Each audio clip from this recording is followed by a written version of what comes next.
Hi అండి, అందరికీ నమస్తే. ఈ శారీని గుర్తుపట్టారా? ఆల్రెడీ మన ఛానల్లో చూపించాను. శారీ ఏదైనా సరే, ఎంత సింపుల్ శారీకైనా సరే మనకి బ్లౌజు మనం ఆ, చే డిజైన్ చేసుకున్న దాన్ని బట్టి దాని లుక్ అంతా మారిపోయిద్దండి. ఈ శారీ నేను తీసుకున్నప్పుడు ఇట్లా సన్నగా డిజైన్ ఉంది, పెద్దాళ్ళు కట్టుకునే శారీలా ఉంటుందేమో అనుకున్నా. కానీ నేను దీనికి ఈ బ్లౌజు, ఈ స్టోన్స్ బ్లౌజు కుట్టుకున్నానండి. హ్యాండ్స్కి కూడా కుందన్స్ వేసానమాట.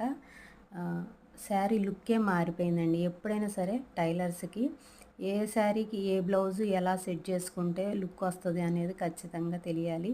అది సింపుల్గా రోజు డైలీ యూజ్ చేసుకునే శారీస్ అయినా, పట్టు శారీస్ అయినా, లేకపోతే ఫ్యాన్సీ శారీస్ అయినా, ఏదైనా సరే మనకి ఖచ్చితంగా అది డిజైన్ చేసుకోవటం అయితే ఖచ్చితంగా తెలియాలి.